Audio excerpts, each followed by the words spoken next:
تو سب سے پہلے نماز کا ذکر ہے. ہم سب کو پھر اپنی نمازوں کا جائزہ لینے کی ضرورت ہے کہ اللہ نے ہمیں اپنی عبادت کے لیے پیدا کیا، اور عبادت میں سب سے بہترین طریقہ عبادت کا نماز ہے. کیا واقعی ہماری نماز ہمارے لیے اطمینان کا باعث ہے؟ اس سینس میں کہ ہم جب پڑھتے ہیں تو ہمیں خوشی ہوتی ہے کہ ہم نے اللہ سبحانہ وتعالیٰ کی عبادت اچھے طریقے سے کی، یا اس کے بعد ایک گلٹ آتی ہے کہ ٹھیک نہیں پڑھی. کیونکہ ہم سب کو کنٹینیوسلی اپنی نمازوں کو امپروو کرتے رہنا چاہیے اور کبھی بھی اس پر راضی نہیں ہو جانا چاہیے.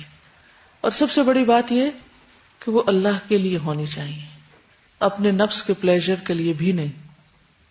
اگرچہ آپ کو انسٹنٹ ریوارڈ ملے گا کہ آپ کو آنکھوں کی ٹھنڈک اور ایک خوشی نصیب ہوگی، لیکن آپ کا مقصد کیا ہو کہ آپ اپنے رب کو خوش کر دیں، ایسی عبادت کریں کہ رب خوش ہو جائے.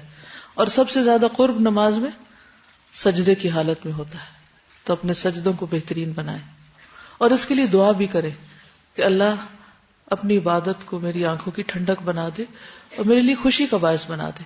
جب جا نماز کی طرف قدم اٹھانے ہو تو اپنے دل کا جائزہ لیا کریں کہ کن قدموں سے جا رہی ہوں، بوجھل قدموں سے یا خوشی کے ساتھ، اور کیا میں اس وقت کا انتظار کرتی ہوں یا آ جائے تو مصیبت سمجھتی ہوں.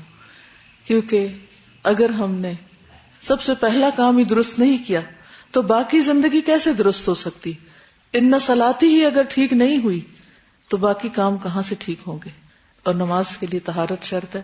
اگر طہارت ہی نہیں حاصل ہوئی تو باقی اگلا حصہ تو ویسے ہی بیکار ہو جائے گا. تو اول سے آخر تک اس حصے پر فوکس کیجیے، اس کے مطابق اپنا جائزہ لیجیے. کیونکہ نماز ہمیں بار بار اس بات کی پریکٹس کرواتی ہے کہ ہمیں سب کام اللہ کے لیے کرنے، دکھاوے اور ریاکاری کے لیے نہیں. اور جب ہمارا معاملہ اللہ سے درست ہو جاتا ہے تو بندوں سے بھی ہو جاتا ہے، کیونکہ پھر ہم بندوں سے کسی قسم کی غرض نہیں رکھتے، اور بندوں کو جب ہماری جہاں بھی ضرورت ہوتی ہے حسب حیثیت حسب استطاعت ہم آگے بڑھتے ہیں. اسی میں ایک چیز عیادت ہے، اور یہ ہمارے دین کا ایک بہترین خوبصورت باب ہے کہ جس میں ہمیں دکھی، مریضوں، پریشان حال، مایوس اور تکلیف میں مبتلا بیماروں کی مزاج پرسی اور ان کی خدمت کا موقع ملا ہے، اور اس کا بہترین اجر بھی بتایا گیا ہے.